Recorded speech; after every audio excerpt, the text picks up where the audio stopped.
Ladies and gentlemen, boys and girls, the World Cup is upon us. We can't really talk about it because that's, I'm sure we're Fox News, or not Fox News, but Fox and sue us for, it doesn't matter. World Cup's happening. We're excited. That wonderfully engineered Tennessee grass is doing what it's supposed to do, and it looks beautiful. Watch a couple of minutes of that Canada game earlier. U.S. is coming up here in a little bit for us. Basketball finals are going nuts. Hockey finals are crazy. It's a good, fun sports week, I guess. So, Almost Agreement, gmail.com, Facebook, Twitter, YouTube, the website, almostagreement.com. Take a look what we got going on there. Go to our website. Catch us on all your favorite socials and your favorite podcast providers. Like, friend, share, follow, text us your friends. Do this web show. We're going to do what we do, and we're going to talk about stuff. So, here we go.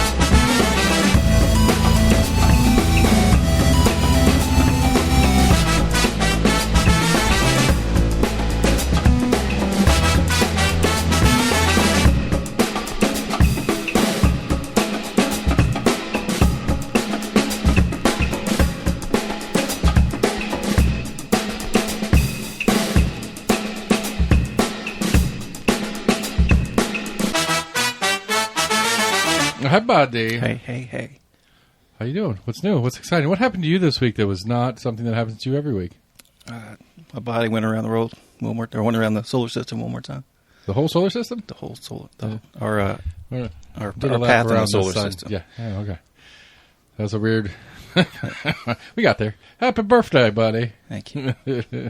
So, despite your agedness, what's new and exciting? Anything fun going on now that you're back in on the correct side of those Appalachians? You were the wrong side of those mountains last week. Yeah. Was that last Friday? Yeah. It was a big day of college. We had the Larson. I talked to Larson for a little bit, and then we did our thing. And not a particularly busy week this week. Nothing super crazy going on. My war with everybody continues on all sides and fronts. We talked about it a little bit last week. The GOP did their meeting and did say they made a decision on candidate, and so they just took the candidate that they had already planned on taking. So nothing. I think they just said they weren't going to, I guess, either redo the elections or they were going to. They weren't going to. They denied the appeal, I guess. Right, they were going to pick. Right, they denied the appeal of throwing out, and so the results of the election stand, I suppose, is the official phrasing of how it went down. Not surprised. I mean, it's not. I mean, there was no good to break that precedent. There's no good reason to break that precedent in this case. Yeah. Like I said, if they were going to break that and screw with that, they would have done that in the Manis-Oster race, because they actually had real complaints about Manis as a candidate, where there are no complaints about. As far as I've heard, at least, there's no place. And again, I think that the interesting thing that did come up in the conversation, if you see any of the reporting that of people that sat in on that one, like we did back in the Manis one, is there were a couple, I guess, Knox County residents who were probably party members but not part of the executive committee who spoke. We don't know. They didn't. I don't know exactly who these people were, but they were Knox County residents, is how they were referred to, that spoke during this hearing, if you will. And a couple of them said, I had no idea these indictments were even an option. And had I known, it might have changed my decision. And then there were other people in Knox County who were Knox County residents that spoke that said, everybody knew this. This wasn't new. To which I said, I don't remember this, and I'm really surprised that that wasn't a topic at all in any of the coverage. Like, not even the candidate side. Like, I mean, just in the dirt politics that we live in now, where every possible chance to throw shade gets thrown. The fact that Davis nor Gibson even kind of just threw it out as an aside, be like, you guys know this is going on, right? And then moved on. Allegations against you. Right. Like, I mean, not even in they're stealing from the drug fund. Like, not even, I'm not even saying they went that hard at it, but just kind of mentioned it somewhere so that it pricked somebody's ears up, that they went and looked it up, and then the story, and then it's getting talked about over here, even though they didn't start it. Yeah. Or they started it, I suppose, but they didn't, they weren't the meat and potatoes of why this was a topic. And that didn't even happen. In the previous stories, I think one of the guys that was running, I think he had been named, but it came down to 9 of them that are apparently under indictment. I think there were only 1 or 2 names that were ever thrown around in the kind of ongoing investigation. Right. I felt like Jimmy was definitely on the list of people that were known to likely be wrapped up in this in some way, shape, or form. I mean, he was the sheriff at the time. It was his duck blind getting built with the funds thing.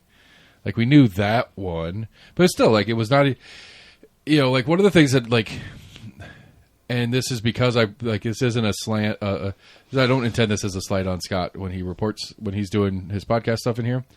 I think it's intentional. It's something of being a journalist that that you have to kind of put you have to add the context in, even if you think your audience might already know the context, because it's stuff like, I'm trying to think of just different specifics of it, but it's like, we covered this back in, but he'll still do, this thing is currently happening, but here's some context to it. Yeah. And here's some context to it. And it's like, it's almost annoying when you're actually keeping up with stuff, because it's like, I know the context, that we can just move on and talk about the topic, but we're going through the context again. Again, none of the journalists around, like, none of the journalism and none of the election coverage around town did any of that one. Just for context, just so you know, Jimmy is likely part of the list of this. I mean, at least Jimmy, maybe not Amber, but at least Jimmy is likely part of this group that's being looked into for this fraud issue, or whatever the official crime was. Conspiracy to commit fraud, I think is what it was. Some sort of fraudulent conspiracy. Not sure. Point being, like, that's what surprises me more about it looking back at it. Like, yes, I understand DA's offices never bring those indictments. That's as a standing rule. If there's a campaign going on and a potential suspect in a inquiry or whatever, they wait till the election's over before they indict. That's a standard rule, because they don't want to be seen as indicting for political purposes. So, hey, we're going to throw an indictment out the week before the election, get you to lose the election, and then, well, evidence wasn't quite where we wanted it to be, so we're going to pull that indictment back, and you lost your election, but now it's on. Right, you know what I'm saying? But it's like, now that we can get, or not, now it's not on, but it's just, it would be a pretty nasty tool for an elected official, the DA, to use. Yeah, I wonder what that time frame is, though. And so, as a rule, they will wait till after, if something's going on. Now, I don't know how far before is their cutoff. Like, is it at the beginning? Is it when petition pickup, petition return? So, like, Jimmy being a good example, Sharm certainly knew that Jimmy was on the list. Probably back in December, January. Maybe they didn't have everything all wrapped up neat. And it's pretty obvious. You're the sitting and you're eligible. You're probably going to run again. But Jimmy pulled this petition, so we're going to wait until after the primary before we drop this. That might have been made back as long ago as January or December. Yeah. That if Jimmy runs, we're not going to put this indictment out on all 9 of these guys, or 11 of these guys total. 2 of them being sheriff's candidates until after this primary is passed. Now, the question is, had Amber won that primary, would they still have dropped the indictment a week later? Right. Because that would have been real dicey. If Amber had won that primary, and a week later they dropped that indictment. Congratulations. Put your hands behind your back. Well, but then the party, because there's nobody on the ballot at that point. The party would have had to have selected somebody, because there's no Democrat on the ballot. Default to go to the second place? I mean, no, it would have been the party it would have been a part executive committee decision. Yeah. Which, I think the most reasonable, logical would have been to go to the second place candidate. But I mean, what happened? Just crazy, whatever rabbit hole example. Like, Amber hits 70. There's 4 guys in the primary. Amber gets 70%. Gibson gets 20. Davis and Jimmy get 6 and 4% respectively. And so, like, Amber wins that primary running away, and then the indictment drops. What does the party do? Because one of the options they could have done is they could have basically, I guess the only, I misspoke last week. Technically, you can still register as an official write-in candidate, but that would only be an option if the party voided the primary. And so, theoretically, like, strategically, what they didn't, what would have been a bad move for the party's sake is to be like, okay, we're going to void this one. You guys go get write-in and run some write-in campaigns. Right. But that also opens the door for anybody else to jump in the write-in campaign. Because at this point, it's an open seat with nobody officially on the ballot yet. Because the primary gets thrown out, there's no Democrat, so there's no ballot. So anybody who can get the paperwork required, which it is a sheriff's seat, so it has a couple more requirements than a county commission seat. You got to be a bonded. There's a Post certified or something. Yeah, there's a couple of things that the sheriff has to have in certifications and stuff to be able to run. But it still could open the door for like 5 or 6 people to start writing campaigns out of nowhere. And so I think just strategically, it's like, okay, we have one of our guys that's going to be the sheriff, or we throw it to the wolves and maybe some crazy shit happens, and we at least open the door for somebody that's not on Team Us to win a writing campaign. Because Meg McMuffin's got a real shot. Meg McMuffin is the has never actually done the paperwork, and she, as I understand it, she couldn't qualify as a sheriff's candidate anyway. But she has been written in as sheriff's candidate for a sheriff's like 3 elections in a row. She's had more than one. It's more than her just writing herself in. Right. And she often runs a very tongue-in-cheek Facebook campaign to write me in for sheriff. I'm going to write her in this year because it's already, like on the general at this point, it's a moot point. And so she has accrued she's probably, at least in the non-celebrity Mickey Mouse style, she's probably accrued the most pointless write-in votes of any Knox County resident in the history of time as an individual, right? Which is hilarious and awesome, and I'm all for it. I support those actions. So anyway, we already knew this from a month and a half ago, but Gibson will be the sheriff of Knox County. It's official. The party has said okay, yeah, and we're moving on. The interesting thing that I learned today, and I'm blanking out on his name. The guy who is the way the state executive committee for the Republican Party of the state of Tennessee, for each Senate district in the state of Tennessee, there's a male and a female, which is a whole DEI joke in there because the Republicans hate DEI stuff, yet they have a very, very explicitly DEI policy in their executive committee election process. It has to be one male and one female from that Senate district. Neither of Briggs's Senate seat 5 executive committee members are part of the meeting. And interestingly, and I don't know if this is intentional or not, the former Sheriff Hutchinson is the male from District 7, your district up in Anderson County that spikes down in here to Knox County. Mm-hmm. And he is a Knox County resident, where the mayor of the city of... Is it the mayor of the city of Oak Ridge? Or is it the... Yeah. I don't remember. I think there's a city and a county mayor. A lady who is a high-ranking elected official in the county, up in Anderson County somewhere. I don't remember exactly what the title is. Terry something, if that rings a bell. She is the lady from that district. Right. And so you have former Sheriff Tim Hutchinson in Knoxville that splits that with Terry something from... Anyway, the point being, it's funny that it's a very explicitly DEI policy that the state of Tennessee Republican Party has had for decades now. There's no sniff of that as an issue for the Republicans who like to yell about DEI problems. Yeah. But that's not my point. My point is that there are 5 Knox County who are Knox County residents, 2 from District 6, 2 from District 7, and then 2 from District 5, 2 from District 6, and Tim Hutchinson from District 7. 2 of them weren't there, and both of them were the District 5 Briggs District people. And it's Kent Morrell. I think Kent Morrell is the District 5 male county or executive committee. He's the guy that Briggs has had to run against, a primary against a couple of times over the last couple of years or last couple of cycles. Who Briggs jokingly says is a crazy lunatic libertarian, thinks that heroin should be legal, blah blah blah. I've told you that story when we were having breakfast. I think so, yeah. And Becky kept trying to interrupt him and be like, so is he. And like, yeah, so am I. Yeah, what's the problem? I don't see the problem here. But I didn't realize that he was the executive member for that section, because I don't know, like he's a little bit out there for quote Knox County Republican politics.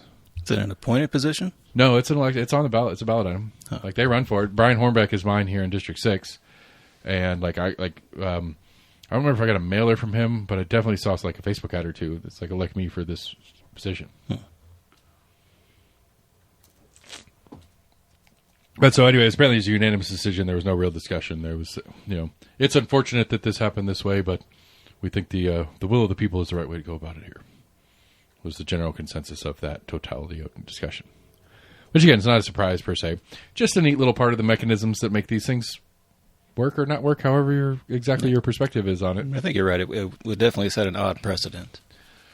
I mean, like I said, I would love it. I would have loved for them to do the dumbest of dumb combinations of things, which would be to accept the complaint from Davis, agree with him, and then appoint Gibson anyway. So that it's clear that it wasn't because you guys voted for him that we put him here. It's because we put him here as the party. I would love that to have been the actual outcome, because I don't think people understand for primaries how much their vote is not really a thing. Like you said, like we said last week, it's a survey of people who affiliate with the party. It's not a demand.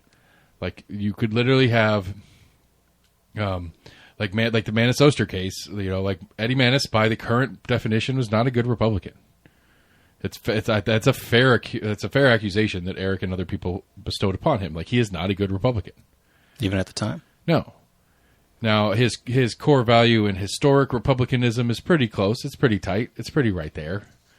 But he's also a gay dude, and as much as the Republicans won't say it out loud, they certainly don't want a gay dude that's part of their party representing the third largest, a significant portion of the third largest county in the state. He didn't vote with them. Because it comes down to the number one A thing that makes you a Republican is that when the Republicans say we're going to do something, you vote for it when it comes across your desk. That's the number one A. And I can't remember which one of the trans bills or whatever that was going on when Manis was there that he voted against it. Or if you refused to vote for it, I can't remember what it was. Bathroom bill, maybe. But either way, it was one of those, like, you're not a party member if you don't vote the way we tell you to vote. And that's that. And they knew at minimum going in that they weren't going to be able to count on him 100% of the time to vote the way they needed him to vote. And that was the true complaint about him. And it's a fair complaint. If, this representative democracy system and the games that we play and the party politics and blah, blah, blah, blah. Like if you are on board with all the wonkness that I am understanding of on how this game actually works versus how we are taught that it works. Again, education is the problem here. We vote for the people and they go and do what we want them to do. Not really. It's just not really how it works. And if you understand how that is true, then you can see why it's like, okay, it makes total sense why you'd want to get rid of Eddie Manis if you're the Republican Party. Because he's going to go and vote against something. And you don't want that. How dare he vote his conscience? I mean, exactly. Like, how dare he vote? Right. How dare he vote his conscience? How dare, and again, it's the question we've asked a million times on the show. It's like, well, what do we expect from these people? Like, there is part of me that, like, when I call you and I say, this is a bad idea, please don't do it. And you say, cool, I hear you. And then you vote for it anyway. And you give me an explanation and I'm not really buying it. Like, that, I have a problem with that. Because it's like, I voted for you to do what we want you to do as a community. And, like, if I'm the only one speaking this way, so be it. I know I'm very often have I have a different rationale or reasoning, or have more nuance in my argument for why I think a yes or no on a certain topic. Because I try to do that. I consciously try to not take the most obvious, simple reason for why you should say yes or no to this. But because, again, I know that there's 100 people, other people that are just say, like, like the hemp law stuff. When the hemp law was going through and we were doing all our, hey, call your rep and tell them you want to keep recreational, Delta THCA and all that kind of stuff on the market. Then tell them that it's good for you and it's healthy and it's safe and all these other random whatevers, right? Yeah. And it's like one of the generic ones that people always go to is always, it's like, well, if your concern is like health and safety of individuals and like the addictive factors and all that stuff, it's not applicable. And compare it to alcohol, compare it to this, compare it to that. It's like, I don't like doing that. I'm never going to make those arguments. One, because I have a very sick sense of humor and I'm always like, well, if you tell them that it's not as bad as alcohol, that might give them the idea to get rid of alcohol. And I don't want to go that route either. Well, I think it's completely wrong to point out that, like, hey, these are things that you guys have decided. I don't think it's wrong at all. I'm not saying that in any stretch of form. I think it's a very valid argument. It's just not one that I choose to take. Right. I'm always going to choose to take a more specific and more nuanced version of it. So I understand when I'm writing Becky or Briggs, I don't bother writing Elaine Davis anymore. She's worthless. She doesn't listen, period. Like, she's never gonna. I think you got to know your audience to where, you may want to, if it's an elected official, you may want to lean into the tax revenue. Right. The possible exactly. tax 100%. revenue. Right. Well, one of the things that from like Dave Smith, who's one of the libertarian podcasters I listen to a lot, really funny, really great dude, really smart. One of his things is always like, when I get in an argument with somebody, I always go further to the outside of their party than they are. So if I'm arguing with a Republican, I go at it on a further right point of view. So if I'm going to argue about a tax thing or something like that, I'm arguing about how we don't believe in taxes or we think taxes is wrong. Like, I'll take the parts of that are true to libertarianism that are further right than most Republicans, and I'll attack the issue from that perspective. Because that was my first argument with Briggs on the hemp law stuff. It's like, I thought you were a Republican. I am a Republican. Well, then what are you doing creating a new bureaucratic apparatus and a new tax in a state that is anti-bureaucrat, anti-tax? I thought you were a Republican. Republicans are supposed to be against tax. They're supposed to be against red tape. And you are literally creating a brand new roll of red tape and a brand new tax. For what reason? And it's like, I thought you were a Republican. Again, that was my whole argument against him on that. It's like, if you're going to tell me you're a Republican and you're the true Republican and blah, blah, blah, blah, blah, then help me understand how the true Republican Party stance is to make a new tax and make more bureaucracy. Because I was always under the impression that was the other way around. Yeah.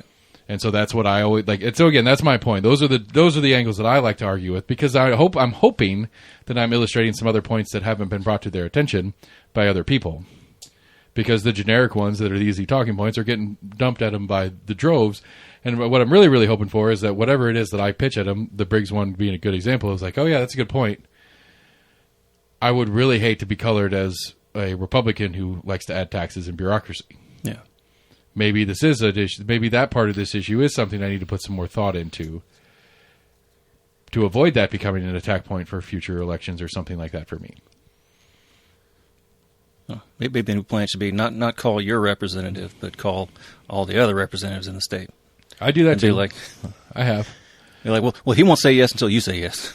Well, I mean, that's the lobbyist 101. I mean, that's part of what you do. Right. But I mean, that's one of the things I have a problem with is like, because I remember, I can't remember what the specific was, but it was some bill and it was sponsored by some guy somewhere else in the state. And so I called his office. I was like, I just like to talk to him. I want to understand what this is so that I can speak with my rep and give them more intelligent talking points and information about the effects of the bill that your guys proposing. And I was like, I'll also tell you that I think you should withdraw your bill. I think you should withdraw your sponsorship for the bill. But, you have you're on this subcommittee, that's part of the problem. It's like Becky, Becky's on the transportation and infrastructure. She is the chair of the transportation. So if it's a transportation and infrastructure bill, Becky's great to talk to. Yeah. But if it's a health and human services, if it's any of the other plethora of things that happens in that state house, she doesn't see much of it until it's on the general floor. And on it, 9 times out of 10, if it gets through all the subcommittees, it's going to pass on the floor. Right. Because at that point, there's not a lot of debate at it, because just for the sake where of... you have more of the debate is in the committee Right, meetings. and just for the sake of function, it's got to be like, okay, and this is the Senate, which is the smaller of the two houses in the state of Tennessee. You got 33 people in that room, 26 of which have never heard word one about this bill. Well, the 7-member subcommittee or 6-member subcommittee or whatever came out with this result. I trust Jim, Bob, Phil, right, Gina, and whoever that they did a robust discussion about this and they came up with a good solution. And so I'm going to say yes or no based on the constitution of the subcommittee. And it's like, well, all right, well, I have an issue and I'm in Knox County and both of my reps, or my one rep that is technically mine, isn't on any of the subcommittees that touch any of this shit that are important to me, or or this one particular issue, they don't touch any of it. Right. So all I'm doing is calling and say, hey, when it hits the House floor for a full Senate vote no on this. And it's like, that's a tall ask at that point. Because at that point, there's a million backroom deals that have already happened about, hey, vote for this for me and I'll vote for this for you. Help me get this through, help me get that through kind of stuff. They're your friends. You're working with them all year long. You're not going to throw everything out just because, and especially if you don't have the depth of understanding and knowledge of it, because you can't. And so, the expectation of it is of it being going through smoothly. The expectation of being truly representative. Because that's the other thing too. Going back to the beginning of this, it's like I've never had the reply from any of my elected officials when I give them my point of view and why I think they should say yes or no to something. When they say, okay, cool, thank you for sharing that with us. I believe I'm going to do it this way because of this. For example, I've emailed one of the few times I did get some communication with Elaine Davis. I was talking to her about hemp law stuff. Not her, I was talking to her office assistant about hemp law stuff, and it's like, well, Ms. Davis is pretty serious about narcotics, her husband being a police officer and all. And I was like, what does that mean? It's like, well, he's seen firsthand the effects of what drugs do to a community. It's like, I would like to talk about that more. Did we elect, what's his name, Not Scott Davis, Mike Davis, which is the guy running for sheriff? That's her husband. I think it sounds right. No, is it? Yeah. Mike Davis, I'm pretty sure it is. I got the whole stack of flyers underneath your chair if you want to go dig it. Anyway, point being, I didn't elect him. And I didn't elect her for her insight because of him. I didn't elect her at all. I didn't vote for her because I couldn't bring myself to vote for her because I don't think she's a good representative. But point being, okay, he has a point of view on that. That's great. Does his singular point of view outweigh my singular point of view as a constituent? Or is he just another constituent? Or since he's a spouse, he has a stronger point of view and she listens to him more than me? Obviously, she listens to him more than me because she's talked to me twice. And one, because I trapped her at a Cub Scout meeting. And then she made a fool of herself, except I didn't get to make a fool of her to the room because I couldn't bring myself to just destroying these kids' idealistic view of the elected. Like, they didn't care. Some of the parents were kind of somewhat intrigued by the idea of what we had there, but the kids didn't care. But I told you that story, right? Yeah. And it's like, you just lied to a room full of kids. And I'm the only one, and that was one of those illuminating moments. There's like, I'm the only one in this room full of people, half of which are adults, who heard her just lie to everybody. And I don't have anything to say. Like, I can't do anything in this situation. I trapped myself in letting her get away with this lie. I didn't have a choice. I couldn't have gone. I couldn't have been like, wait a minute. Yes, you do. I mean, Eddie Manis, her predecessor, was on the education subcommittee, despite, he pulled some favors to get that because that's one of the ones that they say you don't start there. Like, freshman reps don't get on the education subcommittee. It's a really hard subcommittee to be on. You need some years under your belt before we put you on that one. Now, I don't think she took that subcommittee seat when he left, but still, she just lied to the room full, and I couldn't do anything about it. Yeah. And I feel like an idiot, other than talking shit on here about it. It happened. Anyway, my point being, it's like, okay, that's an interesting point of view. I would love to discuss that further. What are we talking about? What is he talking about? Is he talking about going into dealers and dealing with dealers? Yeah. Dealing with dealers sucks. I'm sure it sucks for the cops, and it sucks for their customers, quote unquote, that when you have to go buy drugs from a dealer instead of being able to buy it at a reputable business. That does suck. I agree 1,000%. Same thing as when I was arguing with Lauren about the smoking thing. I agree with some of the problems that you're looking at and you're talking about. They're real problems.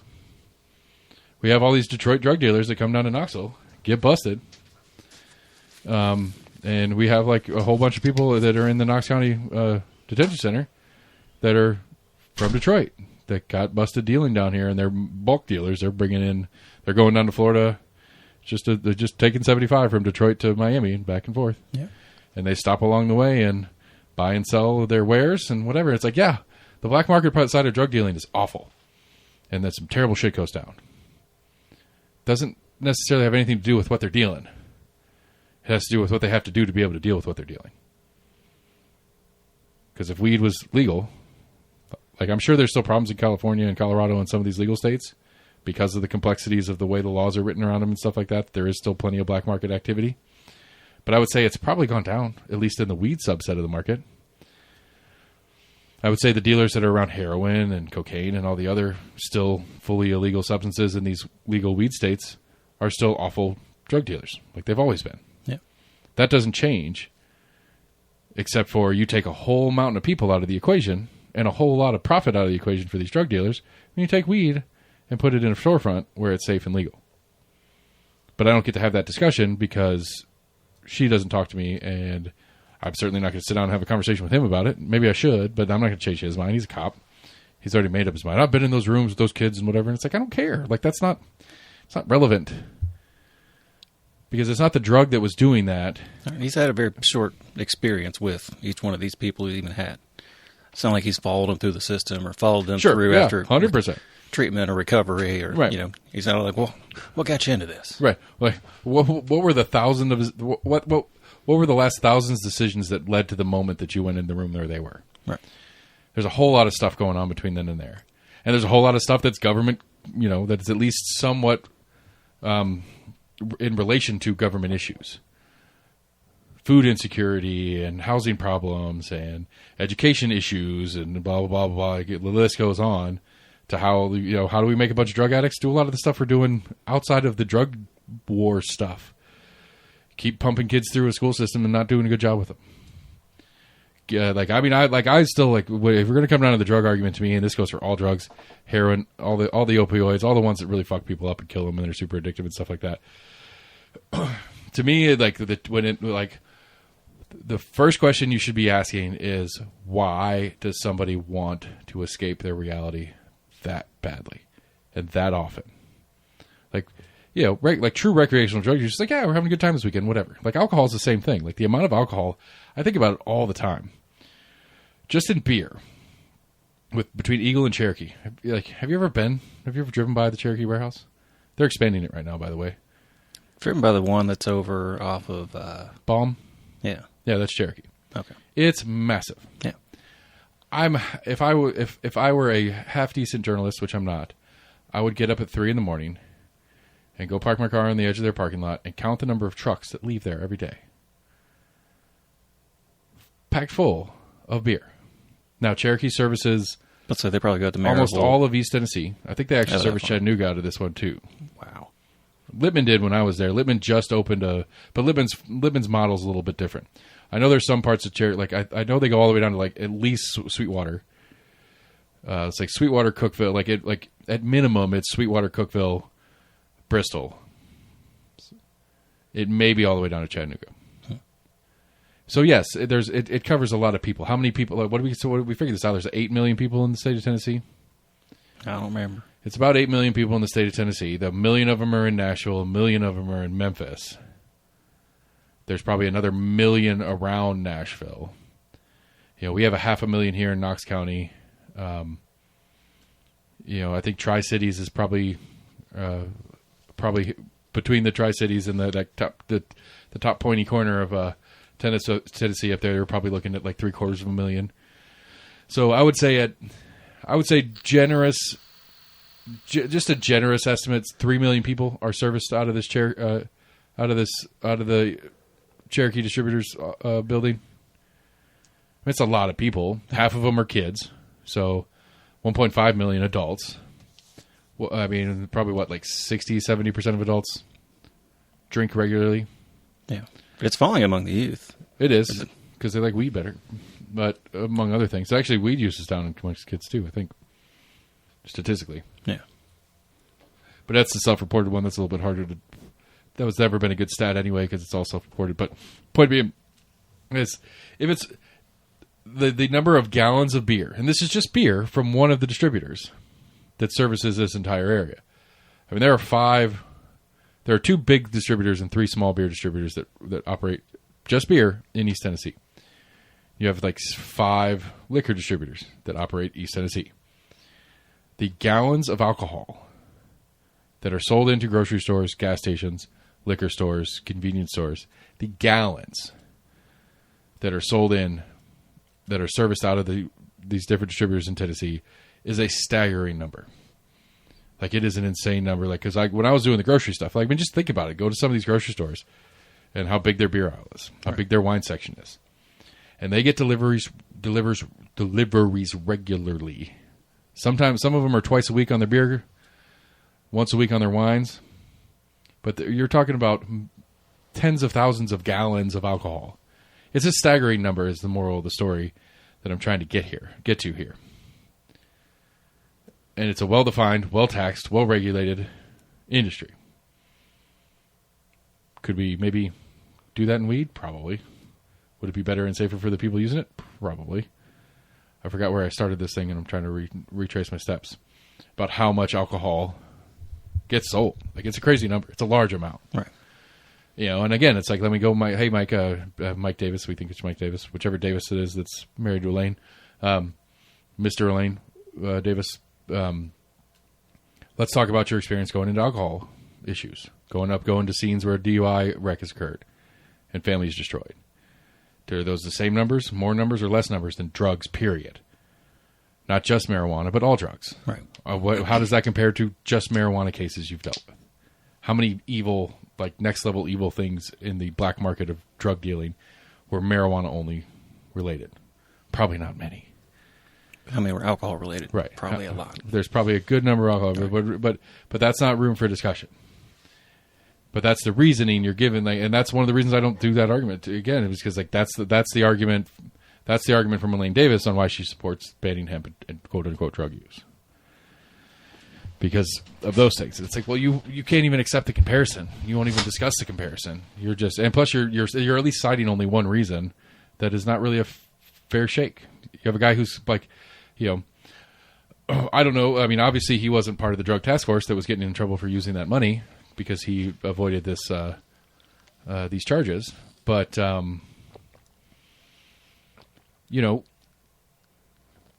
how much of him in the sheriff's office as an employee did he see get spent in sheriff's dollars? Like, is this a budget thing for him? Because that's always one of the things about pot that cracks me up. It's my favorite stat that I've ever heard. The number one contributor, the number one lobby that contributes to anti-marijuana laws is sheriff's offices and detention centers. Like, it's like there's a I can't remember what you call it. Like, it's the association of prisons and prison guard unions and stuff like that. Right. Are some of the biggest are the biggest lobby, pay the most and spend the most money on lobbyists to go fight pro legalization laws. Because who loses their job if we have less people getting arrested for pot charges? Jailers. Even though in the jails are overcrowded anyway, right. And that's right because, but again, okay, man, I love it. I love it when like big crazy ideas that I have kind of all congeal. Incentives matter. That's all that matters. What is the incentive for these sheriff's officers and these jailers and these legislators? What is the incentive? Because the incentive does not seem to be reform. It seems to be more bodies, more money, more jobs. That's what you guys care about. Because, right, you complain about overcrowding, but not in the sense that you want less people in there. You just want bigger jails so that they fit. Right? I don't think they're asking for that. I don't know what they're asking for. I don't think I've heard of too many requests for an expansion on the detention center. Or are they more funding? Like, why don't we let a private company take it over? They can run it better. I mean, that just admits you don't know what the hell you're doing. Oh, and again, but it's like I said, it's the incentive of it though. It's like if the incentive was, I mean, again, I'm not saying the incentive should be to have as few people as possible in jail. That wouldn't be a very positive incentive for the community at large either. But if the incentive is just to keep people in the box, and the more people you have in the box, the more funding your department gets, and that's how you keep more employees, and the more employees you have, the happier you are, especially when your boss is an elected official, and you know what I think that's one of those. It's one of those often talked about during sheriff's races things. Is a lot of the politics of campaigning for sheriff doesn't really touch the general public. They don't really try. They don't do a lot. And I mean, I think it's accurate in this last one we went through too. There's not a ton of direct going out to quote unquote constituents. A lot of it's internal. Because if you can get one deputy who's planning on voting for you, that's at least 2 votes for you because their spouse or their brother or their cousin or somebody else that lives around here that they're friends with. Like if you're a sheriff's deputy and I'm running for sheriff, I'm like, hey man, you should vote for me. And you're like, what does that mean for me? And it's like, oh, well, I'm looking at getting some raises for you guys. I'm doing this and the other. Okay, that's cool. Can I count on your vote? Yeah. You got anybody else that you can drag in and vote for me too? Yeah. But for me and you, John Q. Citizen, doesn't have any direct affiliation with any sheriff's deputy, they don't politic at us as much as they do at themselves. And so, like, I think there's some data on it. I'd have to talk to Jock Vaughn or one of these guys that goes precinct by precinct and stuff. But I think there's some data on that. There is more. They're often in sheriff's races. that the numbers don't quite make sense because a lot of people will go in and vote for sheriff and nothing else. A decent sum of people will go in and vote for sheriff and nothing else. It's interesting to look at some of those numbers, where you see numbers higher on different races. It's like, wait, those are the same people on the same ballot. So that means either people just either skip that or just whatever, which maybe credit to some people where they're like, I'm not sure about any of these people. I'm just not going to check any boxes. Guess it's better. Or they're writing in somebody silly because they don't know. I like that name. Right. Yeah. They've got a cool name. There's plenty. I mean, there's plenty of possible explanations short of trying to figure out how to get a real survey to get people to get a true, to get some true numbers on it. Because I don't know. It's interesting. Because again, it's like, who wouldn't want a Sheriff James Bond? But I'm saying, if I'm going to bother going to the polling station, I'm going to vote for everybody I'm allowed to vote for. Okay, all I care about is the sheriff because that's my boss. I mean, I get it on a very selfish perspective, but it's still I bother with this. I'm like, but I think the stats show that it's because it runs in it's always with the mayor's race too. So you'll have the mayor and the sheriff will have similar numbers, but then in District 4, there will be more people that vote for mayor and sheriff than there are people that vote for the District 4 representatives. It'd be school board because that's the one that lines up. Yeah. So more people will vote in the mayor's race just in the District 4 precincts. So if you take the total of District 4 out of everything else, you'll have more voting for those parts and pieces than they do the rest of it. And so it's just a weird ism.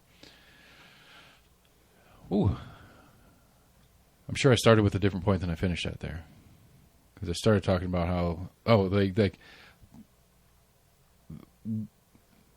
the way this system works intentionally gives us the impression that these people are representing us.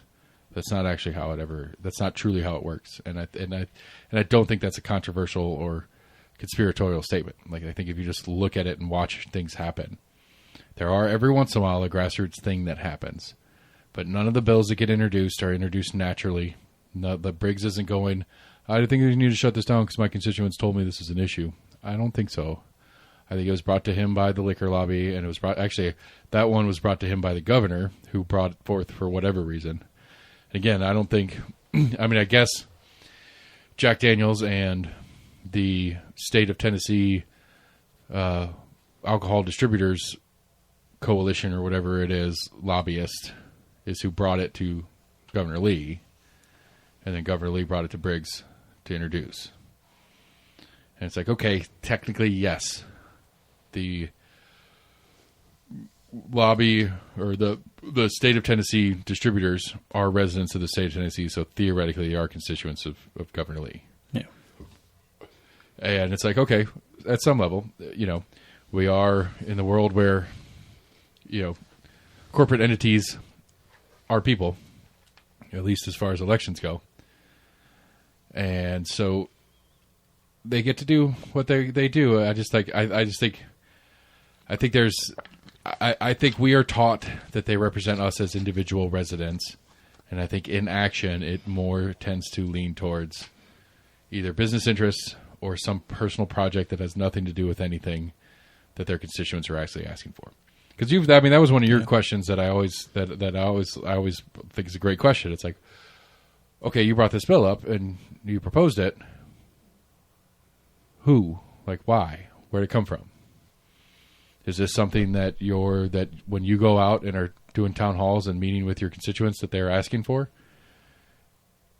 You don't have to name names, but I've got a pretty good idea that a bunch of people from the northeast Knox County didn't come to your office and say, hey, shut down weed sales in Tennessee. Right. So how do we, I don't know, again, it's an education issue. It's not, I can't blame Briggs for it because he's winning elections on it and he's getting things done and he does care. I think he has a personal issue with it from his personal history or whatever. Has he run on that accomplishment or even mentioned it in running? Okay. Well, again, that's the other thing too. It's it's something he runs on anyway. It's what I've tried to be careful about in knowing my info silo a little better. Because I'll sit and talk about this stuff with people at the shop. It's so stupid. Why do they keep doing this stuff? It's one, because you don't vote. Or if you do, you vote for them anyway, even though they're doing this. But I'm going to go with the first is probably the more likely. You don't vote. Like, oh, it'd be so, they make so much money in taxes on this stuff. It's like, no, maybe. But they don't care about that, obviously. And they don't care about you, obviously, because you don't know this is happening until I tell you this is happening. And by that point in time, it's too late. Like, everybody gets to get... And so it's like, I know I have a silo in that one because, like, everybody I talk to regularly is like, this is dumb. Like, why is this illegal at all anymore? Why, like, you know, forget the THCA part of it. Let's go to just straight up, let's get some weed in this state. What are we doing? Yeah. Everybody I talk to. But especially in electability, that's not a winner or a loser for anybody. Like, I think you could be a super strong candidate in every quote unquote, like, box checking for most people. And when it gets to the, well, where are you at on getting legal weed in Tennessee? It doesn't matter what you answer. It's not going to change your overall from that point. Because again, like I think, and Larson said it last week, I think the number 1A, that people are delusional and like to say things differently. I think number 1A, all people care about is their own bottom line, period. Full stop, end of story. I think the vast majority,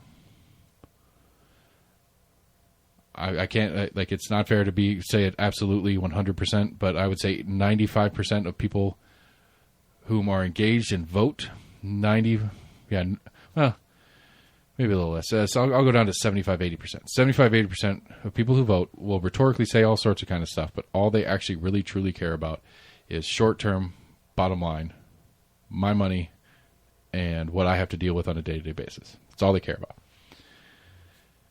They don't see any of those things as, they don't see, like, because I mean, I think it goes into why the boomers are so powerful in politics, even though they're a diminishing number and some of the wealthiest subgrouping of the population in the United States.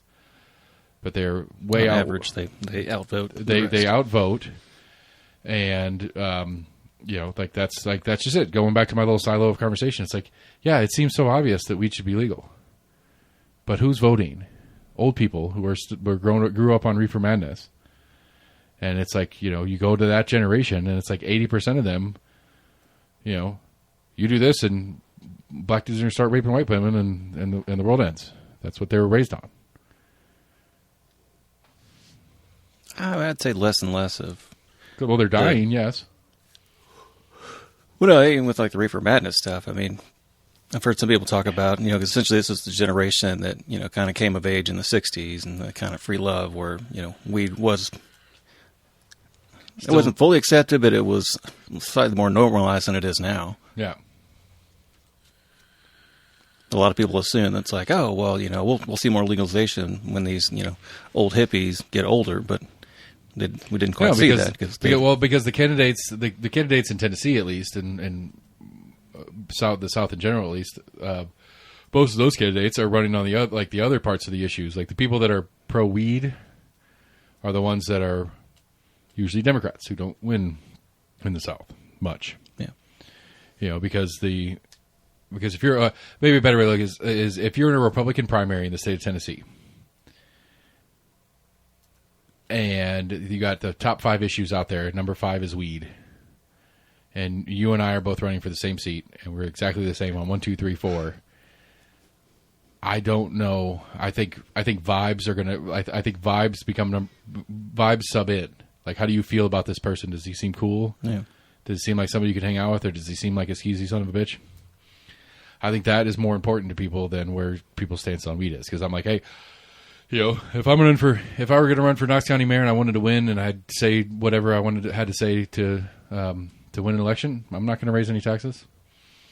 I'm going to stop growth. I'm going to put fences up around Knox County, and you have to have proof of residence to buy a house here. You can't buy a house in Knox County without already living here. I'm going to make developers build $1 million mansions on full acres and with no more density than that, because that's what the people who vote in Knox County want to hear. And whether I mean, again, I'm Knox County mayor, I couldn't do anything about weed or not. Like, I mean, even we could make an ordinance that decriminalizes it in Knox County, but the sheriff's office doesn't have to abide by that. Right. And so I could do it, and the sheriff's office could keep arresting people, and there'd be this fun little legal game that might play on the poor people that get trapped in the middle ground of it. But if I'm running for office, and like if my goal was to win, period, and I had no soul about it, that's I'm not gonna, like, Betsy Henderson's running a perfect campaign. You know, I'm not gonna raise your taxes. I'm gonna slow the growth problem here, and I'm gonna fix your roads. I can't think of anything more rhetorically sellable to Knox Countyans than that. All right. None of it is technically possibly true. Like the combination of those three things cannot happen. Will not happen. But it sounds good at the time. The likelihood of what is going to happen is, because I think she's serious about the no tax part.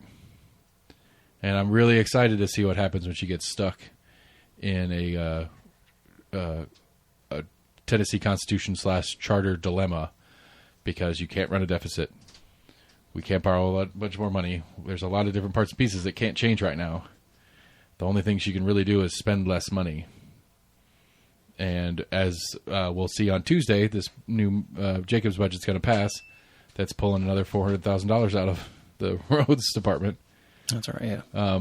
Than it already has at our average of 25, 35 miles a year of the 150 plus that need to be paved every year just to stay at zero, not counting new road pavers, even though most of the new roads in Knox County over the last decades are paved by developers. Because that's the other thing. I think you want another little trick that I think the commission and the mayor's office could do. Don't accept it.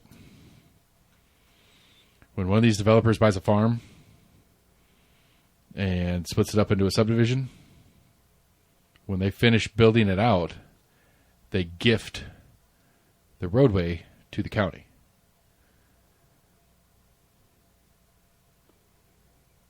So they maintain ownership, therefore would have to keep it up. It would be their responsibility to the people that live there. Like, I mean, I don't know exactly how it would work, because it's a parcel thing, and when they go and draw out these parcels and get their county codes approvals and stuff like that, like each individual lot is a new parcel and it gets an address or whatever. Those roads are non-parceled because that's the standard rule, is you just give them back at the end of it. Like, you give the roads to the county, and the county takes over paving and maintenance of those roads in the long term. You just don't accept it. Be like, no, that's when you draw your map, you have all, 100 parcels, and then you have this one weird shaped parcel that's all the roads, and you keep up with that. We'll maintain the road up to the entrance to your neighborhood. And if you have a homeowners association, you can give that, like, the homeowners, you could have it shared among the homeowners association, and they can own it, and they can pave their own roads. Right. And deal with their own parts and pieces. That's to require it be some kind of like private community. It's like, right, because you can do that. Snow comes around, that's on you guys. Yeah, I mean, you can do, like I don't know if you can do the whole refusal to take it part, but you can, like, if you and I had a bunch of money and we bought an old farm and built a big development on that farm, we can make it 100% private. That would include the roadway and all the stuff in. Like, once you cross the threshold into that neighborhood, you're on private property, period. Yeah. That is an option. I mean, you have private drives all over the place. But I don't know what that does. Like, okay, so it's a private driveway. Is there an assumption that the sheriff or the police can come on to that property when called? Like, if I live way up in the back of the neighborhood and I call the cops, right? Are they allowed to enter private property without permission? How does that work in a gated community? I mean, that's how that. I mean, gated communities. Like, I'm assuming a gated community is that way. Well, some have their own security. I mean, I'm pretty sure police are still authorized to go on to said area.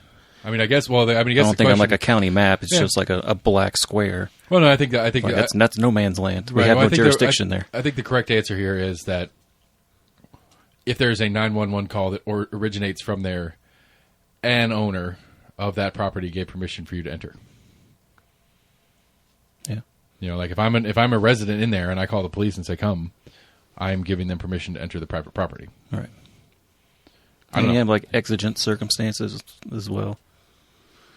It'd be an interesting thing to look into some bylaws on a private property thing. But anyway, I'm just saying, like, that's one of the things, like apparently, I don't know this. I'm guessing on this one. I don't know this, but my understanding, at least from talking to different people about it, is that most of the mileage of roads that has been added to Knox County's roadways over the last decade, the majority of them are when a development finishes and gives the roads to the county. Yeah.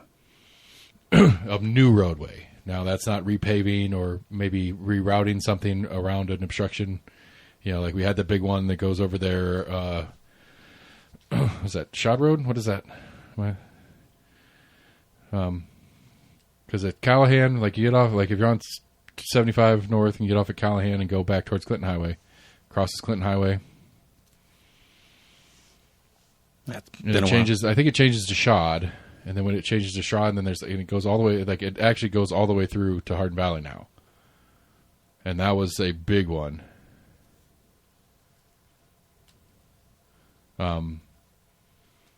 That's a big one as far as going.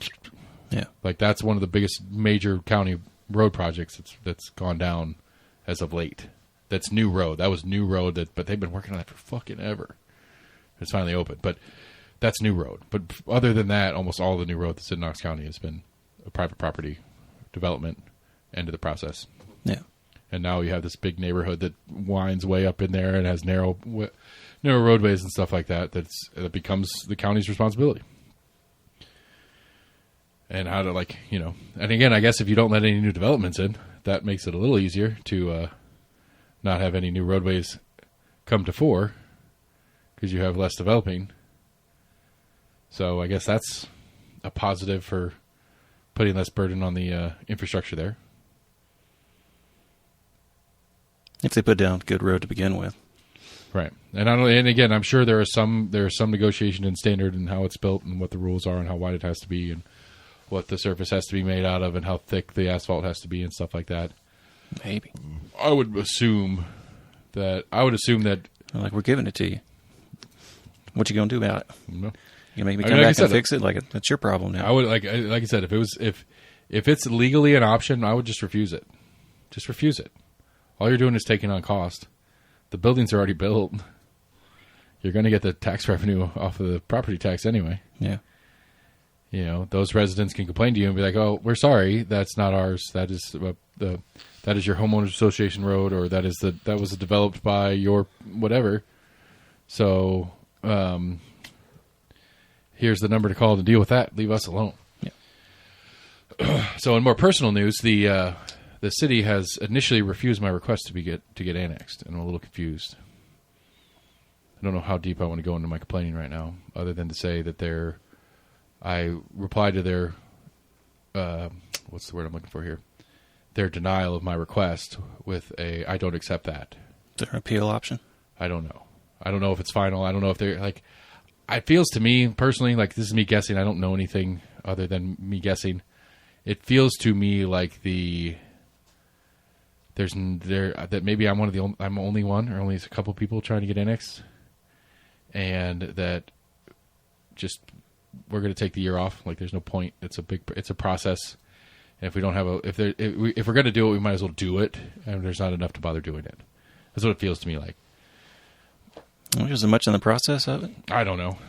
Like there is. Like my guess is okay. So I guess on their side of it, the reason they gave me is they said we don't feel like it would be. I can't remember the exact quote, but it's basically it's not in the city's best interest. It's not in our best interest to extend the services of fire, trash pickup, brush pickup, and stuff like that, because the street you're on is not a city street, and so we would have to come off of city streets to go to your house. And I said, I hear what you're saying, except.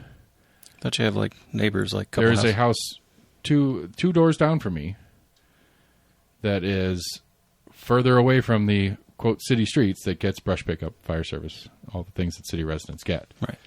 And so it's like I understand, like, because my guess, like my true guess, my really, really, really, really, really true guess on it is this like many things that any city, county, any of these governmental bodies do, is they go to each department that would have a responsibility in this. Fair enough. They say, hey, this is what we're looking at. This is what we're talking about. How would this impact you guys? What is your take on it? And I'm going to guess that city waste management said, no, we'd have to go out of our way to pick that up. I don't know if they didn't bother checking to see what was here or not, because they drive right by here every week to pick up my neighbor's trash. But, No, that would put us out of our way. The brush pickup guys, no, that would put us out of our way. The different services that have to be here. The fire department says, no, we can't have any more houses in our. We can't handle any more load than we already have. And so I'm guessing it's either each of the sub departments because they don't want to do it, which is fine. I respect their point of view on that. Although, no, just I don't accept that as a reasonable answer to not give me what I'm asking for. I'm not asking for something unreasonable, because all of the things that you told me would be too much to deal with me on. You're already doing 2 houses further down the street than me, further away from your city than I am. I'm actually connecting a dot almost halfway from where you're going anyway. I'm actually making it cheaper for you to pick up that guy's trash because you get to split the cost of that from me and him as you drive down my street. Right. And so I don't know. You get more taxes from me. Right. And I'll send you my assessment from the county, because that's what you base my taxes on how much money you are going to make on me. So I don't know. We'll see. There may be, like I said, they may not have even looked at it, so maybe there's a way to point out to them if you can pull up a map and be like... Well, that's what that was my reply. My reply was like, I don't accept that. You're going to this house, and I gave the address. Yeah. That is further away from the, quote, city than I am on my street and doing the same thing that you're saying you can't do for me. And wish that person could have let her, like, you've been unannexed. You've been annexed back to the county. If there is a reason, if there's a different reason than that, I'm more than happy to hear it. But these reasons you've given me, I don't accept. Right. And so I put in a couple calls to a couple friends that could help. And I had to take a break. There was a thing that happened on the TV that we had to discuss that was not appropriate for air because I don't want to get sued. So yeah, I don't know. We'll see what I'm going to keep. Like I put some phone calls into some people, and I'm going to see what I can do to push this around a little bit, because it doesn't. I don't really want to do it, but it's just it's at this for my end, it is security that I don't have issues with my county problem. I mean, hell, I'd push for it just to get potentially free fire if needed. Yeah. Then free trash pickup. Yeah. You don't have a lot of trees, so brush pickup's not a huge thing. Brush pickup's fine with me too. I don't care. Like I don't like I don't see it costing them anything, and they will be making a good sum of money off me in taxes. Right. I don't know. Like I don't get it. Again, maybe they did the calculations when gas prices were really high. But it doesn't matter. I'm making it cheaper. That's the point. Man, those trucks get like 3 miles to the gallon. I know. And that mile that half a mile that they have to go to get to my neighbor's house costs them $1.50. Right. But now they get to split that $1.50 over 2 houses. So it's really only 75 cents a house. Yet they're still making the total sum of taxes for me and him. That's my point. And again, like I wasn't like emotional in the reaction, but it was a quick reaction. I should have given myself a couple extra minutes and gone to do it. Like other than like I said, thank you for letting me know. I don't accept that. You are already doing all those services for my neighbor who's 2 houses further away. If there is a different reason, I would be happy to know it. Right. Please let me know. Thank you, Lord Seth A. Barber. I didn't put Lord. Maybe that's what. Okay. So I say maybe that's what it is. I think you're just super. I don't care. Like I think he's a lord. I think people are so funny about that. Like people get so weird with me about that. It's like it's just a stupid. My angry gay neighbor yelled at me about it, and like, who the fuck do you think you are, referring to yourself as Lord? It's like, I've told you the whole story. You're trying to lord yourself over everybody. I was like, I told you the story about how it happened. He's like, yeah, and it's like, then why are you upset about this? Yeah, but other people don't know it, and it makes you sound like an arrogant prick. And it's like, okay, how does that, like, why are you're the one that's getting all bent out of shape about it, not other people who think, like, who cares? Oh, it's unprofessional. It's like, have you been, have you been in a professional situation in your life where something like that's going to derail it? Like, have you met me? When's the last time you seen me in anything but a t-shirt? I am not a professional person. I don't pretend to be a professional person because I don't pretend to be anything I'm not. Like, I am not a professional. Like, I don't care. That's not that. Like, if my attire is what's going to ruin our business relationship or mutually beneficial arrangement that we're working on, then we're not meant to work together, man. Like, I don't know what you want me to say. Like, if the fact that I come to meet you for lunch to talk about business in a shirt and shorts and a ball cap, if that's the end all be all, and you're like, I'm not working with this guy, all right, well, good. We got that out of the way quick. It would have been much worse if I came in a suit, which I was uncomfortable in, and lied to you about who I was at a meeting. And then we slowly get to the point where you realize who I am, and I'm this uncouth piece of shit who likes to lord over people with my stupid fucking title that doesn't even really make sense and probably was a scam in the first place, but it's fucking fun. And I had my plaque on the wall, and I paid for that shit. And you got one too, Lord Sam. Gotta find mine. I've got it somewhere. Kind of hurts my feelings that you guys don't use your monikers that I bought for you. I don't want to lord it over people. Well, I was trying to make it so that I wasn't lording over you guys, and none of you accepted it. I accepted it. I didn't rip it up. It's just, like I said, it's just it's people are so weird about some of the dumbest like little subsets of things, and like that's because that's one of them. People are like, "Why do you do the Lord thing?" It's like, "Oh, it's just stupid, whatever." And they're like, "Yeah, but it makes you sound dumb." It's like, okay, I am dumb. I'm not trying to like. I don't understand. Like, who cares? Like, of all the things, like you're gonna like, and I guess maybe this is what maybe a better example of it. Like, so me jokingly referring to myself as the Lord is somehow worse than putting your pronouns in your profile when you like, because the city not like I have noticed. I haven't been paying attention. It's become kind of it's always there, but there was a while at least where I was when I'd get I'd get an email from like the business tax office or something like that, and it would be John Smith, he, him, as part of the signature line. Like automatically, whenever they send an email, John Smith, he, him, Jill, whatever, she, her, and it's like you're gonna make fun of me for putting a stupid prefix on my name of Lord, when there's other people out here that are explaining what their gender is to me, and like that's not ridiculous. Lord's not a pronoun; it's a title. Okay, it's still ridiculous, and actually, it's a pronoun too. It implies male, because if it was it's Lord or lady, I'm Lord. I'm a male. That's me announcing my pronouns to the world. It's just a different way to do it. It's not a pronoun that's taught in school as a proper pronoun, but it would certainly signify what my pronouns are. If somebody introduced themselves, like if somebody truly introduced themselves as Lord Barber and meant it, I'm going to say you could get away with he, hims on that person. Yes, I'm saying it's pretty obvious. So I'll start explaining it that way. That's my gift and curse in life, is I come up with different rationales over time on why I do certain things.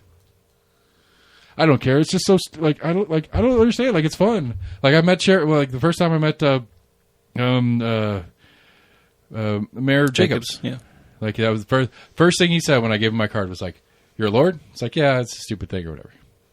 Next time I saw him at some function, don't remember what it was. Maybe it was in City County Building doing something. He's like, "Hey, you're that Lord guy." And I was like, "Yep." There is nothing specifically impressionable about me visually, just talking to me. Like, you just met me on the street. You're not going to be like, that's a very particular person, and I'm going to remember that person for the rest of my life on some small talky bullshit that I ran into him in a parking lot over. But that weird ass, title does perk something up in memory in my brain.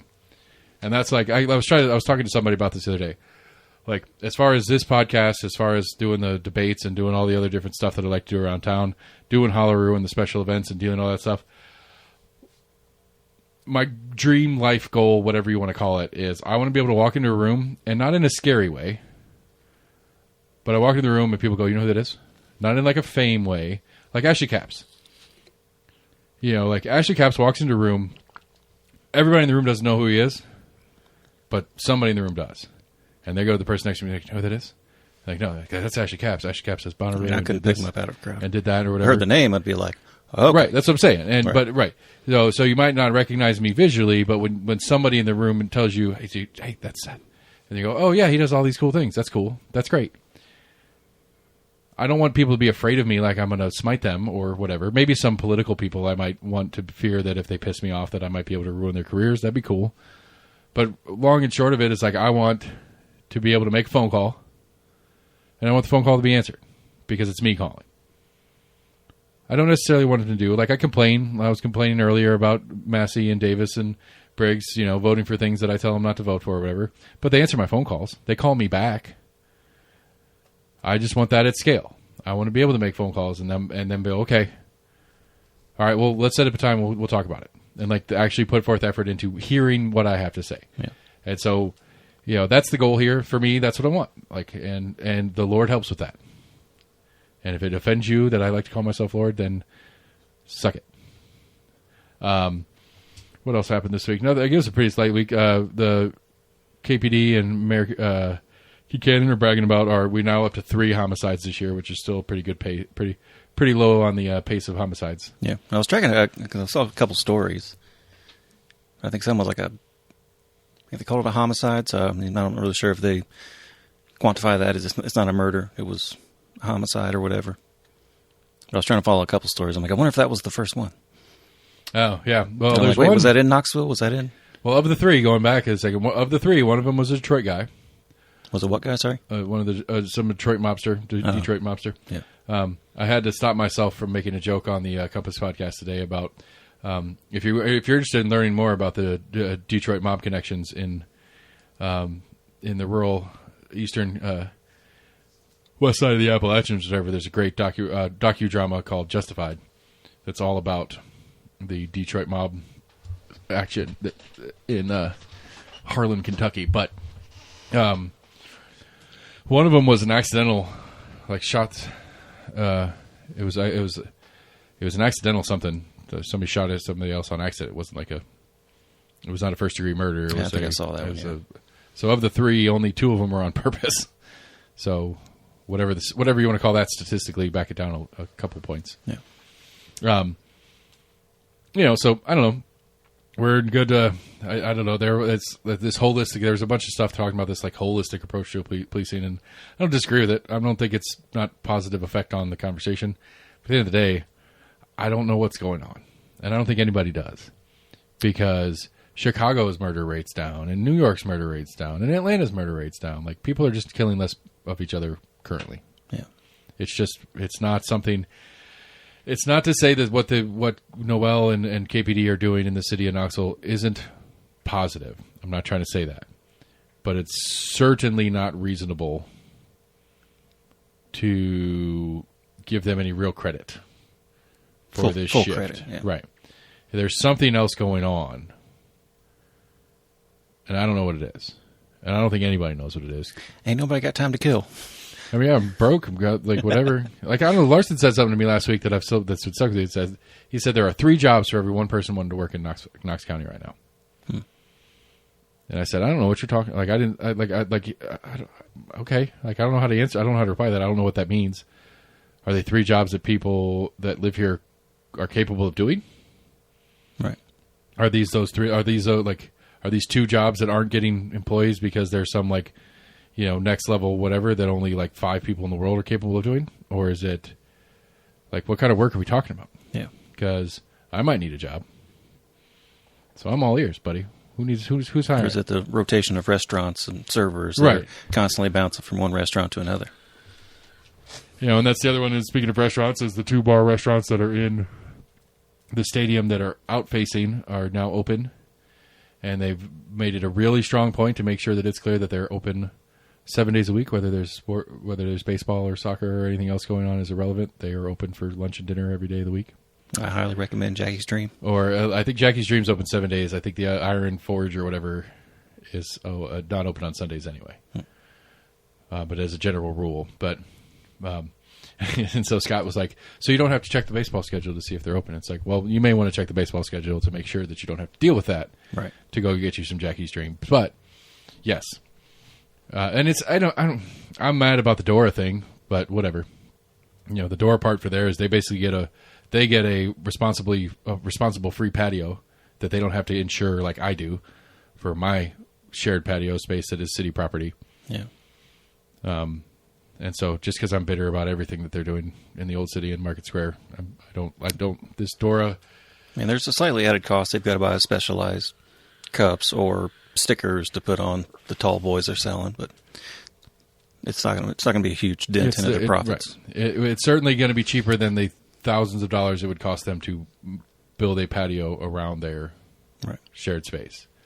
And this doesn't, this just what's dumb is you can't take it into the baseball stadium. You can't go out of the baseball stadium into the restaurant with it. You could just go, it's just basically that courtyard out front. You could take your beer out of the restaurant and go to that courtyard out front. So the question is, and walk back into that restaurant. Right. And maybe not even that restaurant. I don't know. Like, that's going to be interesting. I haven't talked to anybody down in Market Square about it yet. But that's got to be how do you manage that? That's tough. Because no bar or restaurant that I've ever worked at for or been into in my life is okay with you bringing a beer in from outside. Right. How do you know if that beer in the special cup came out of your door and then came back in? You probably don't. So I would say most places down there, you ain't going back in. Like, you in Press Pub, you sit there, you have a beer. Like, hey, can I get one of these to take outside with the sticker or whatever? They give it to you with the sticker or whatever. You go outside. You drink half that beer while you smoke a cigarette or whatever. And then you try to come back in. That bouncer at the front door is probably like, you got to finish that out here. Because I don't know that you got it from in here. Unless it's immediate. Now, legally, can they let you bring it in? Probably. But it's a business, you probably don't, because what happens, if you're a Press Pub and you have the band and everybody's checking out that cool band that you got, but they're going over to Scruffy City getting beer and coming in the front door. You're not going to let them do that. Same owners. They may not mind as much. Oh, that's fair. Yeah. Well, and I mean, again, with the West family, the West and the smoking situation too, they have different motivations maybe than the standard one. But realistically, that was one of the things during Holler that we talk about a lot as the event versus as a business owner in the neighborhood. It's are you going to let are we going to let beer walk out the door? No, because the event's going to take your beer from you if you walk out the door and into the public space with it, because that becomes our responsibility as the event. Are you guys going to let, are we as the bar going to let people walk in from the event space with their open container? No. You finish that beer and you come in and buy one from us. We don't want you drinking. We don't want you to be you become our liability and you don't spend any money with us. Seems like a logical saying, no, you, if you want a beer, if you want to be on my property and drinking a beer, you buy that beer from me. Because I'm not assuming the risk of you as an individual without making something off you. That's how most restaurants and bars work. Yeah. I'm not special in that one. So, yeah, I don't know. It's also, to me, it's I get it. It's special. It's neat. It's the stadium, blah, blah, blah. But, I know the state board of buildings or whatever passed all the plans for the stupid G11, G10 garage entertainment district down there. And so that's going to start getting built. And so the company town, again, I'll argue, this will be my argument to the day I die until somebody comes up with I don't know, Larson disagrees with me. He thinks everything the university's doing is great because everybody that works there is a Knox County resident. Not true. But they are spending money in Knox County. They are spending money in Knox County and collecting sales tax, and they are contributing to the greater good of Knox County-ish. And the math says they'd have the amount of property they'd have to take to do real damage to the incomes of Knox County and or the city of Knoxville. And it's yeah, eventually. That's my point. It's we're not there yet, but when we cross that threshold, it's too late. So what can we do now to slow them down? We're talking about densely packing, we're talking about trying to grow the city of Knoxville and get more density. Well, maybe we should imply that need onto the university as well, that they need to be more dense with their building instead of spreading out. Yeah. And stealing. So at one point they didn't have enough housing because I think they don't. My niece was a freshman. She finished her freshman year, and as a sophomore, she can't get a dorm. She can't stay on campus. She has to move off campus. But for the most part, if you're a freshman, you have to stay in a dorm, right? And that's with why. a few rare exceptions. They have so many freshmen coming in that they don't have enough. They don't have enough dorms for anything but freshmen. Yeah. And so she has to move off campus. And her mom, my sister-in-law, was talking about how it's expensive. It's they're one of those apartments that's down there on the strip or whatever. And it's just move home. You live in Knoxville. What are you talking about? You don't have to stay on campus. Right. You don't have to stay near campus. Get a car and move home and buy a commuter pass. Ride the bus. And not from their house. But, come park at my place and ride the bus down from one of my businesses. I don't care. I'll get you close enough you can get on a scooter. Right. Get you an e-bike. I just like, it's just like, I don't know, it's great. Like, I get it. I'm not mad at her, honestly. Like, me at the same, like, I was in the dorms my freshman and sophomore year. And then my junior year, I moved out in the apartment. But I was like, as soon as I hit the dorms, I'm not going home. I hated going home for the summers. I hated going home for long weekends. It pissed me off when they closed the dorms for Thanksgiving.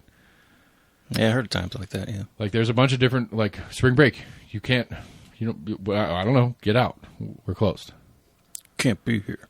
Yeah, and it's like, was it because they didn't have like people there to quote unquote kind of man the buildings? I have no idea why. Like I know on like Christmas, I guess maintenance and like on Christmas break and spring break and like a number of the different holidays that they shut the dorms down for, there were processes that was like one residence hall where like international students and like you could live in like I lived in Reese and you could do the paperwork and figure it out and then you go stay in Hess Hall for the week. So you'd go move into somebody else's dorm for the vacation week because only one res hall was open. Right. And that was for the limited students who had no option. Which was fine for me because I literally, like we live here. But like one of my suite mates is from New Jersey. So he had to do the however many mile drive back to his parents' house in New Jersey. Now he had a car here and made it okay for him to do or whatever, but it's still like, that ain't a cheap little excursion. That's probably more the fact that all the employees have the time off as well. So they're like, I'm supposed to be on break too. Maybe. We'll see. But the, but again, like I thought it was kind of weird. Like I guess that makes more sense. I don't know. Like it just like closed down on like Wednesday. Like we had to be gone by Wednesday. You couldn't stay Tuesday night on Thanksgiving week. It's like, that's a short one. Well, you could stay open for that. Like, the long ones, like Christmas, like winter break, which is like a month, sure. That makes more sense because you are saving a ton of cash in all the facilities not being open and right. Whatever. But for the employees, I don't know. I feel like that's backwards for the employees. Like, that would suck if I were a cafeteria worker. Like, it'd be nice in some levels because you're still on the school schedule and you get time off here and there or whatever, but it also kind of suck because I don't know, most people work 48 weeks a year, 50 weeks a year. Yeah. You're only working like 32. So you got to have a side hustle and go work a part-time job for the Chris, like you go take seasonal work. Go work at Dollywood for the summer when the kids are gone. Some are probably already working 2 jobs. Yeah, that's what I'm saying. Like, it just seems like that might not be a benefit, like for like the faculty staff. Fine, that's whatever. But for like the general school staff, like it's got to be tough. It's got to be a tough gig to be like a maintenance guy. Pretty professional, knows his shit, makes a pretty good wage, but only makes it for 40 weeks a year. Yeah, or that may be the time they're able to kind of fill some of that backlog. Maybe for the maintenance team, yeah. People to be out of the building right. for a longer period of time to do A and B. At the physical plant. I always thought that was a funny name for the kind of maintenance area. I always call it the physical plant. Yeah. I remember seeing that at Pellissippi. I'm like, what? Like, what the fuck is the physical plant? And I was like, is that what they call the gym? Yeah, that was my first thought, too. So, the other one that's kind of the highlight of the week or whatever was like all this craziness about college sports and the NCAA and the transfer portal and the madness that has become college athletics. Apparently, Ted Cruz and some Democrat have introduced a bill in the Senate to try to settle some of this shit down. And the SEC and the Big Ten hate it because one of the big parameters in it is that all media revenues will go into a pool that the NCAA manages and then splits back out. So instead of the SEC having their deal with ESPN and the SEC getting all of that money, the SEC would then have to split that with the ACC and the Big Ten. Well, probably not the Big Ten. The Big Ten and the SEC hate it because they're the 2 biggest conferences. Who's the last national championship? Who's the last winner of the national championship in football that wasn't from the SEC or the Big Ten?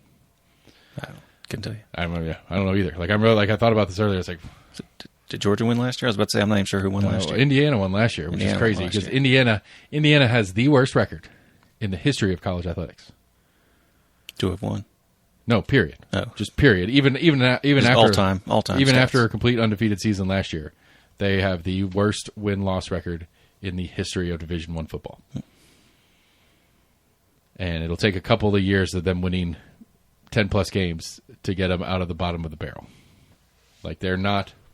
I mean, they are national champions, don't get me wrong, but like it's been Georgia's and Alabama's and Ohio State's and Indiana's. Like, I'm trying to think of the last one that wasn't...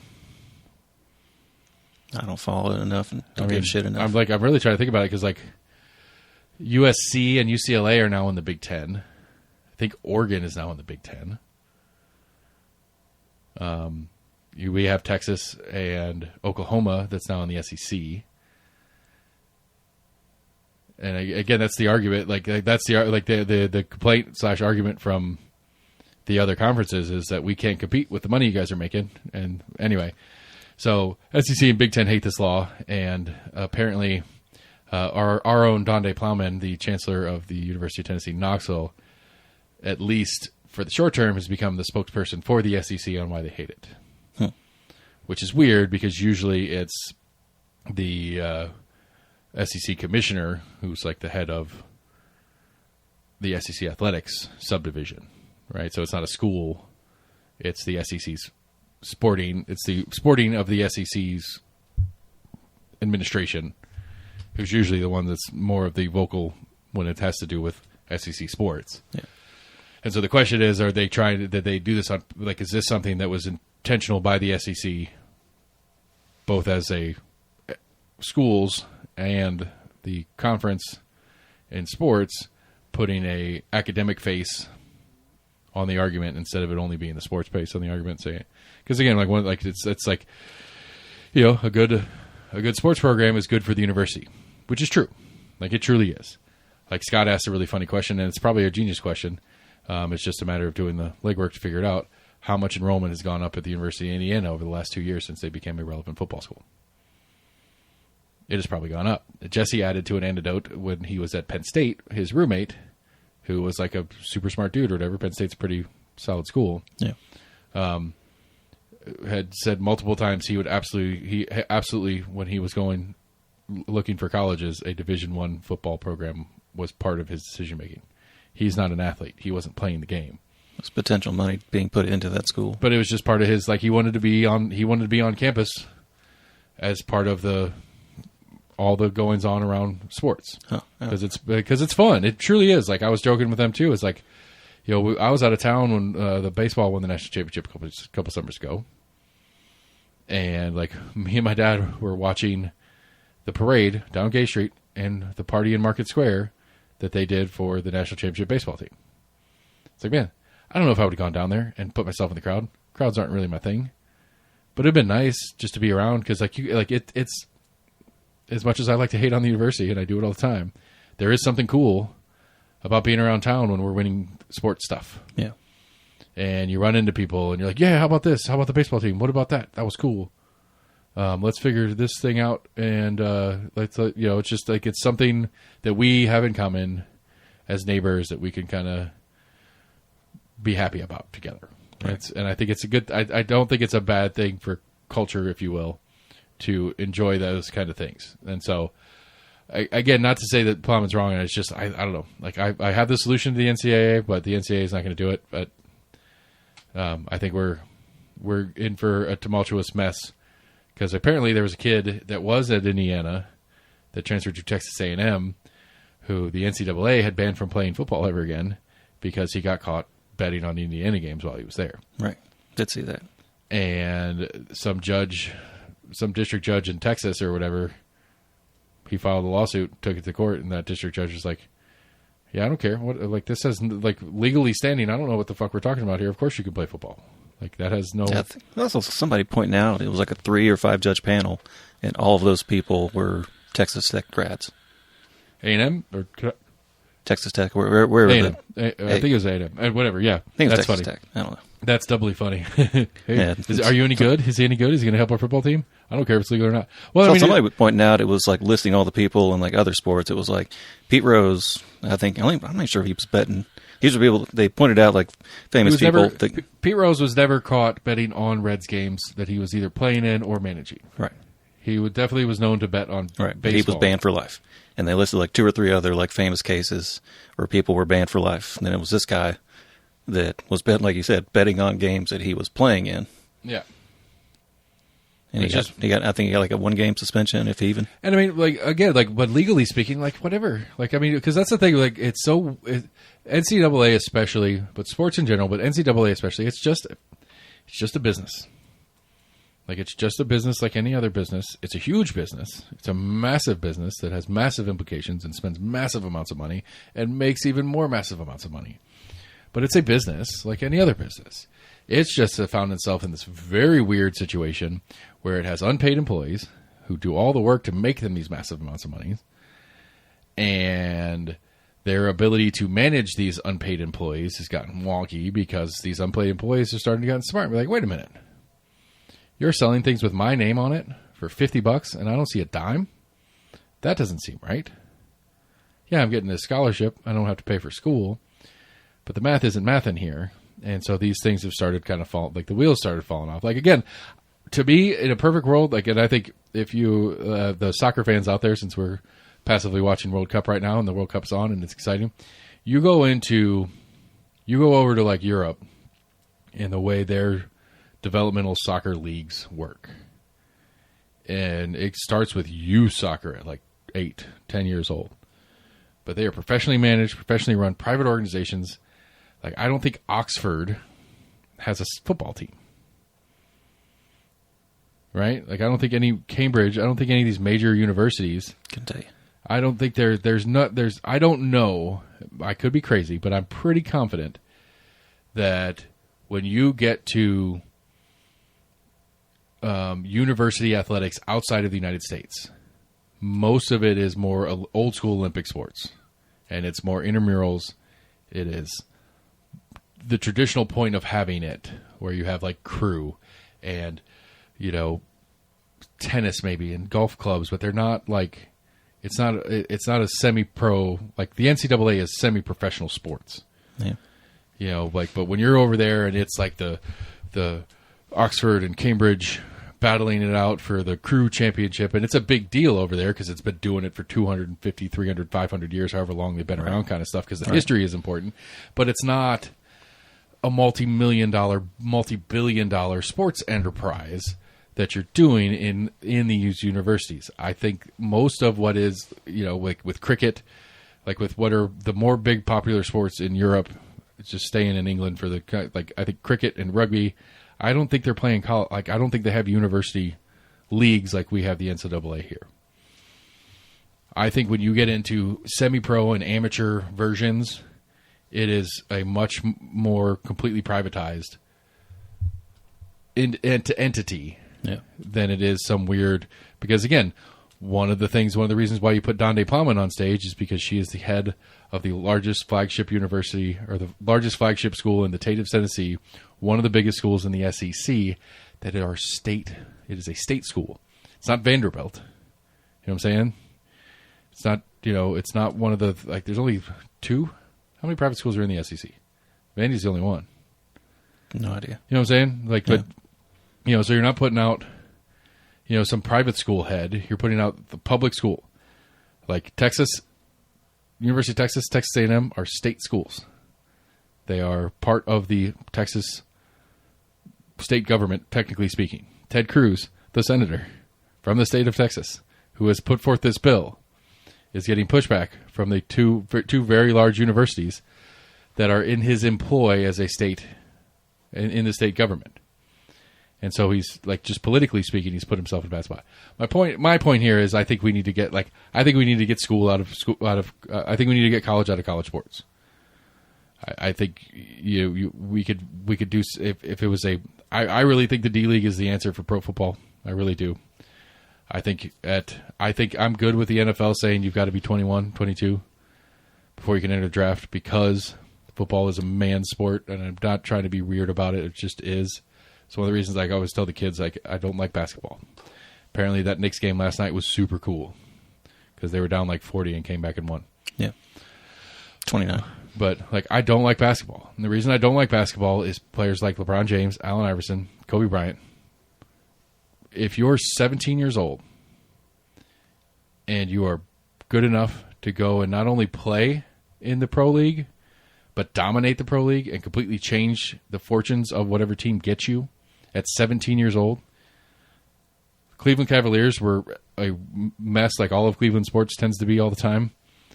And then LeBron James enters the draft as a senior in high school instead of going to college. And now the Cavaliers are going to the playoffs. It's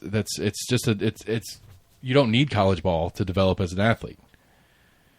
And college and NBA has a D League. They have a D League where you can not go to college. You can. I don't know how their age bracketing works on it, but you can just go play and you can go and try out. And if you can make a team in the D League, you're getting paid. Not great, but you're getting paid. Yeah. And it's an affiliate of. They're usually affiliated with one of the actual NBA teams, and you're in the pipeline of getting seen. And then it becomes okay, we can draft this guy out of college. He's had a couple of years that he's gotten better, and he's a pretty good prospect. Or we can take this guy that's in our D League and bring him up over here. What do we need on our roster? Kind of stuff. I just think that, I think the college sports model was always kind of broken, but and again, as the uber capitalist in the room, this is the inevitable outcome of they're trying to middle it, and it's just not gonna keep working. You're not gonna what the last couple of years since the NIL deal came out has proven to us is that the appetite from the public is there. We want to pay to see B+ level athletics because it's different than the A+ NFL. We want to see that. There's market for that. We as the public are willing to pay for that. Now, the question that the NCAA has to figure out how to deal with is the reason we are good with college athletics, is it because of the nostalgia? Is it because of the complexity? Is it because of the craziness? Or is it because that step is a good, interesting step in the development of players? I think it's the latter. I think there's something exciting to watch. I think it's a little bit of both. I absolutely think I'm a Tennessee football fan because I went to Tennessee and blah, blah, blah, blah. I think that's part of it for sure. But I think as far as the quality of athletes and the combination of athletes that you get on the field and the coaching and all the different stuff, because of the money, it makes it's a good product on the field. It's good to watch. I think that's why a lot of people watch college football, or college sports in general, is because it wasn't that professional level where it's not high paid, people bouncing around to different teams. Right, but I think but I think that ship has sailed. I just think that ship has sailed. There's no coming. There's no putting. There's undoing it. I think a lot of it came with just like broadcast rights. Right. Before like cable and whatnot. You had the 3 major networks or whatever was where on Saturdays you could watch all the games. Right. You could flip channels and you could see like 5 games in a day. Yeah. And that was but you were flipping channels watching half. Now with cable, you've got more opportunities for more schools to be able to be broadcast and get that added money. Right, but I'm saying, I think the sport, I think the ability for it to get, I think for some of the non-major sports,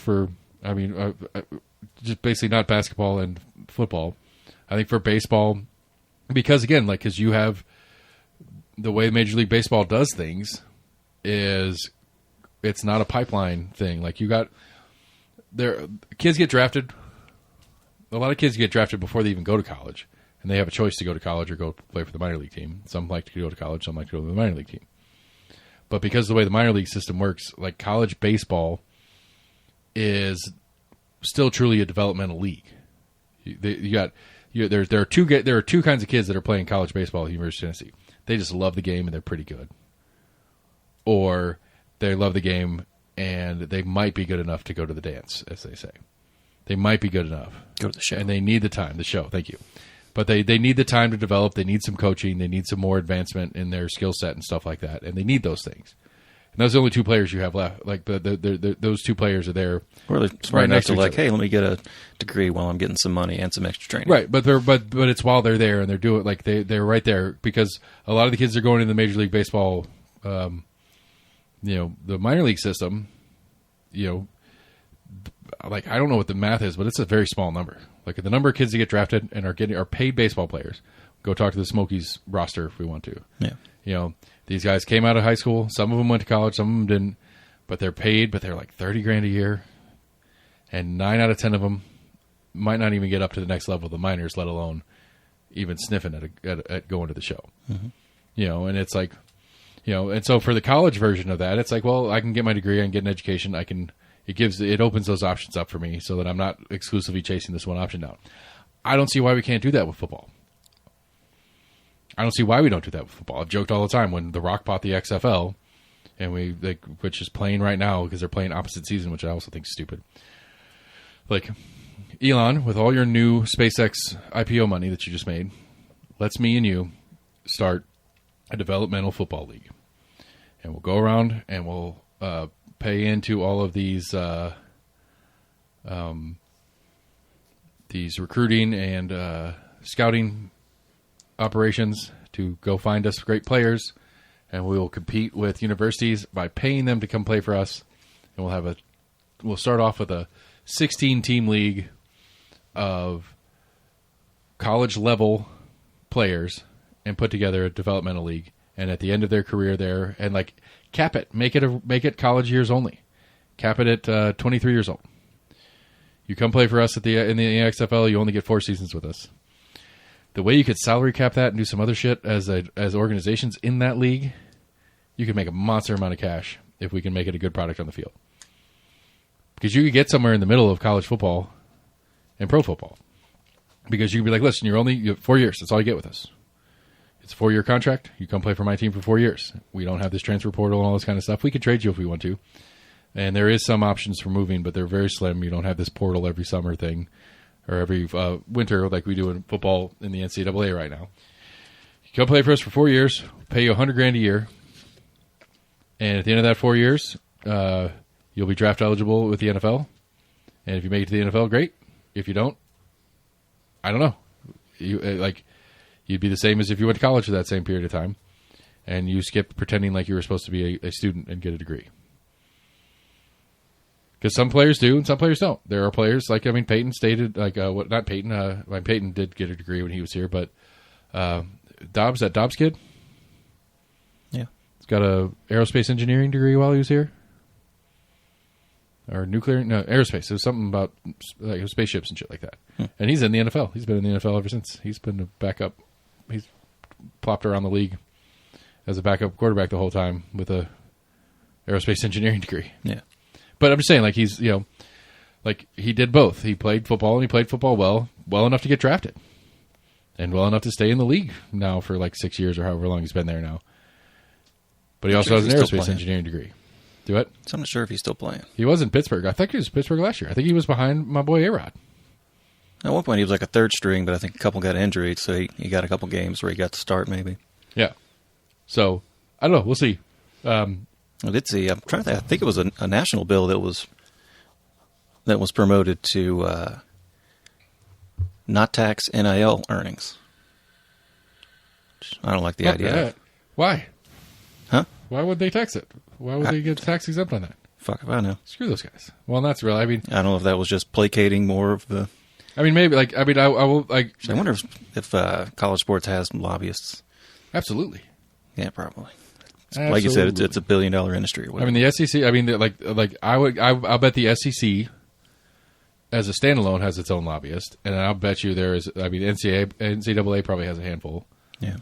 That are paid employees of them who go there, and then I'm sure there's plenty of lobby groups that are just professional lobby groups that we'll partner with for reasons or will be hired as specialists on a particular case. So they absolutely dominate the there's plenty of apparently Ted Cruz had hosted a call, and that's where Donde Plowman came out of that call, where it was hey, we're just you have some questions and we have some answers. We're going to break this down for you and why we're doing this and why we think this is a good idea. And you can ask questions and tell us your thoughts on it, kind of thing. And like it was like, my understanding of it, it was like offered isn't the right word.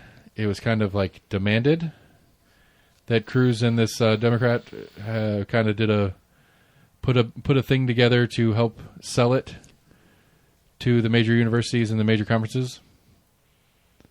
Not that they wanted to, but they kind of felt like they had to, kind of situations. You know what I mean? Yeah.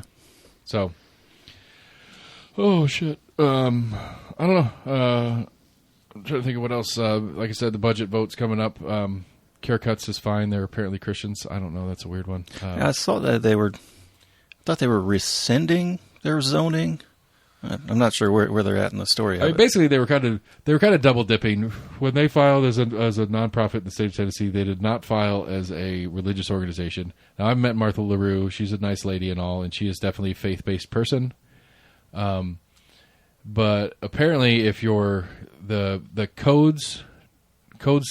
county codes for building ordinances and stuff like that don't apply for religious, or you get religious exemptions. So, like most churches, for example, don't fit in the code. I guess would be the way to say it.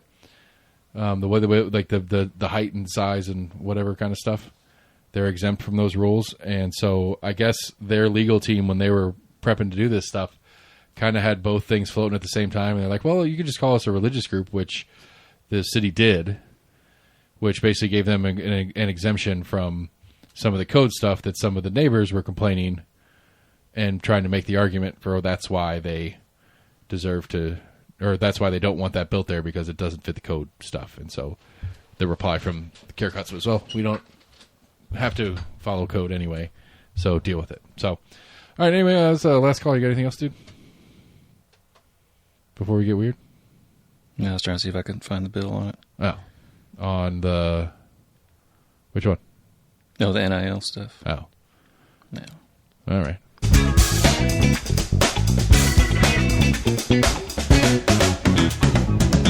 I mean, the listener out there can't tell, but it's earlier than normal, but I have to go to bed soon because I got to get up and get my kid out the door at like 7:30. It's going to suck. Got a World Cup themed one. It says, join the beaver hunt. Toronto neighborhood offers unique World Cup themed scavenger hunt. We got a park that's home to much loved fountain featuring canine sculptures that shoot water out of their mouths, but now there's a new dog in town. Or rather, a new Doug in town. Oh, yeah. I'm have to start keeping up with the names of who's coming up with these. Thousands have already flocked to the Toronto Park to catch a glimpse of a beaver sculpture nicknamed Doug. It's part of the World Cup themed contest. The Great Beaver Quest challenges participants to find 51 beaver statues on display in the city's Old Town Toronto neighborhood. Yeah, it's kind of cool. Get people to actually wander around the city and find things. Something to do when the games aren't on, and enjoy the unique. I mean, if you're going to travel to a city, you might as well see some stuff other than. I mean, I say that. How many times have you and I gone to Nashville and gone straight to a stadium or whatever, and then It's intended as an enjoyable diversion and will encourage tourists to get to know the neighborhood and its businesses. I like that, and its businesses. That's what. Those are things that functionals should be doing. One more.